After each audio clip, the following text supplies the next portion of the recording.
प्यारे बच्चों, सुधी कोचिंग में आप सभी का हार्दिक स्वागत है।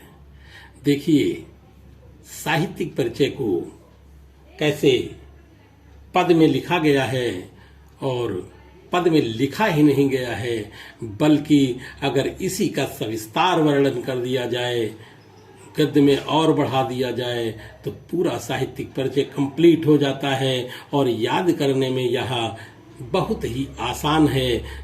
जब हम इसे 2-4 बार पढ़ेंगे तो स्वतः अपने आप में याद हो जाता है। तो देखिए, मैथिली शरणगुप्त, सब बच्चे कहते हैं कि साहित्यिक परिचय याद नहीं होता है। जब तुम इसे पढ़ोगे, 2-4 बार पढ़ने मात्र से ही ये तुम्हें याद हो जाएगा और साहित्यिक परिचय में किसी प्रकार की कठिनाई नहीं होगी। देखिए, साहित्यिक परिचय मैथिली शरणगुप्त, ये हमारे क्या हैं, राष्ट्र कवि हैं। लिखा है, सुकवि मैथिली शरण सुहृद चिरगांव निवासी। इनका जीवन परिचय क्या है? सुकवि मैथिली शरण सुहृद चिरगांव निवासी, रामचरण रत हृदय राष्ट्र कवि भारतवासी। उद्बोधन के लिए काव्य रसधार बहाई, हिंदू द्वापर शकुंतला की प्रेम विदाई। भाषा हिंदी शुद्ध खड़ी बोली अपना कर, पंचवटी साकेत नहुस झंकार बनाकर। राष्ट्र और इतिहास पुराणों का अध्ययन कर, लिखे अनेकों ग्रंथ राष्ट्र के प्रतिनिधि बनकर। इतना मात्र लिख देने से तुम्हें पूरे अंक मिल जाएंगे। अब इसका विस्तार वर्णन कर दीजिए। मैथिली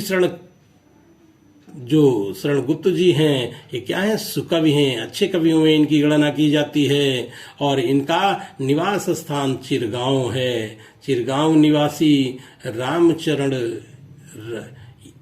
के बारे में इन्होंने लिखा है अपने काव्य में। राष्ट्र कवि भारतवासी, और इन्हें राष्ट्र कवि भी कहा जाता है। उद्बोधन के लिए काव्य रसधार बहाई, इनकी रचनाएं देखिए। हिंदू लिखा है, द्वापर लिखा है, शकुंतला की प्रेम विदाई लिखा है। भाषा हिंदी शुद्ध खड़ी बोली अपना कर। भाषा क्या है? शुद्ध खड़ी बोली में इन्होंने लिखा है। पंचवटी साकेत नहुस झंकार बनाकर, और भी इनकी रचनाएं हैं। पंचवटी, साकेत, नहुस, ये सब इनकी रचनाएं हैं। झंकार बनाकर, राष्ट्र और इतिहास पुराणों का अध्ययन कर। इन्होंने राष्ट्र का और इतिहास तथा पुराणों का अध्ययन करके ही अनेकों ग्रंथ लिखे हैं।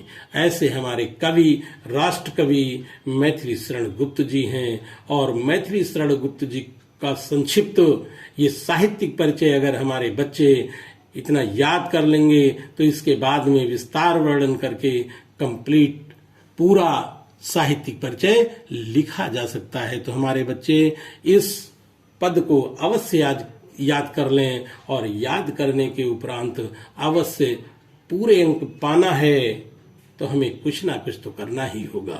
तो करने के लिए, कुछ पाने के लिए कुछ खोना पड़ता है। तो हम अपने बच्चों से अनुरोध करेंगे कि पद में सारे कवियों के जीवन परिचय में दे रहा हूं, इनको याद करके अवश्य लिखें और उसका प्रतिफल भी उन्हें अवश्य मिलेगा। धन्यवाद।